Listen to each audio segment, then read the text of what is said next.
नमस्कार, स्वागत आहे तुमचं सुषमाज किचन मध्ये। आज आपण झटपट थंडगार पेरूचं शरबत तयार करणार आहोत। अगदी सोपी रेसिपी आहे। रेसिपी शेवटपर्यंत बघा। रेसिपीला लाईक करा, चॅनलला सबस्क्राइब करा, तसेच बेल नोटिफिकेशन पण ऑल वर प्रेस करा। आता आपण रेसिपीला सुरुवात करूया।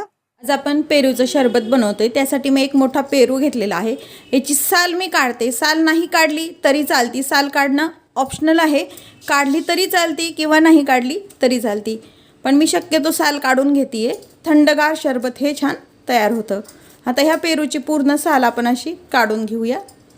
ही साल काढून घेतली। ही साल तुम्ही अशी खाऊ पण शकता मीठ वगैरे लावून, किंवा याची चटणी पण छान अगदी तयार होते। हे जे काळा भाग आहे देठाचा तो पण याचा काढून घ्यायचा आहे।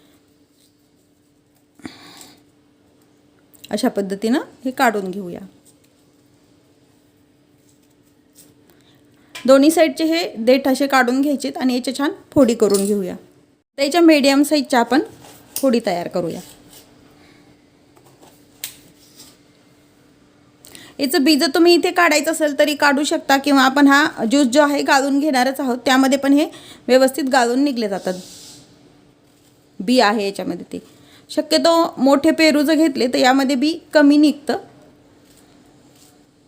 जे गावरान पेरू असतात त्यामध्ये बी जास्त निघतं, पण त्याची टेस्ट अगदी अप्रतिम असते। आंबट गोड अशी व्यवस्थित छान टेस्टला असतं। आता हे फोडी याच्या करून घेतोय आपण। काही पेरू असे गुलाबीसर असतात, काही अगदी आतनं पांढरे पण असतात, किंवा मग काही अगदी खूप यापेक्षाही डार्क गुलाबी असतात। कोणत्याही पेरूचं तुम्ही शरबत तयार करू शकता, फक्त थोडासा शरबताच्या कलरमध्ये चेंजेस होतात। आता ह्या फोडी आपण तयार करून घेतलेल्या आहेत। फोडी आहेत एका मिक्सरच्या जारमध्ये टाकून घ्यायच्यात।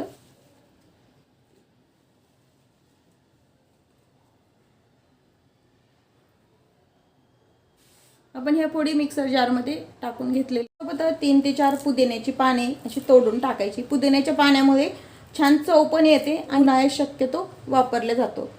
आता हे यामध्ये थोडंसं आधी फिरून घेऊया, म्हणजे व्यवस्थित फोडी अर्धवट आपल्याला बारीक होतील। थोडंसं फिरून घेतलंय। अगदी थंड पाणी जरासं टाकून घ्यायचंय, म्हणजे हे अगदी घट्टसर ज्यूस तयार न होता थोडासा असा व्यवस्थित ज्यूस तयार होतो। थोडीशी साखर टाकते मी, कारण पाणी आपण ॲड केले त्यामुळे थोडी साखर आवश्यक आहे। त्यामध्ये काळं मीठ टाकून घ्यायचंय। यामध्ये तुम्ही चाट मसाला पण वापरू शकता। चवीपुरतं साधं मीठ टाकून घेतलंय आणि पुन्हा हे मिक्सरला छान आपण फिरवून घ्यायचंय। मध्ये पाणी टाकून आपण हे मिक्सरला काढून घेतलेलं आहे। एक ज्यूस गाळायची जाळी घ्यायची आणि यामध्ये हा ज्यूस टाकून गाळून घ्यायचा, म्हणजे यामध्ये जे बी वगैरे राहतं ते निघून जातं। चमच्याने याला असं हलवून पूर्ण रस असा हे ज्यूस आपण गाळून घेऊया पेरूचा। पुन्हा असं वरती बीचं गर पूर्ण राहतो आणि व्यवस्थित असा ज्यूस आपला खाली तयार होतो। हा ज्यूस आपण एका काचेच्या ग्लासमध्ये टाकून घ्यायचा आहे। यामध्ये तुम्हाला जर बर्फ हवा असेल तर ते तुम्ही टाकू शकता। यावरती आपण असे पुदिन्याचे पानांनी गार्निशिंग करू शकतो। तयार आहे आपला पेरूचा चटपटीत असा ज्यूस।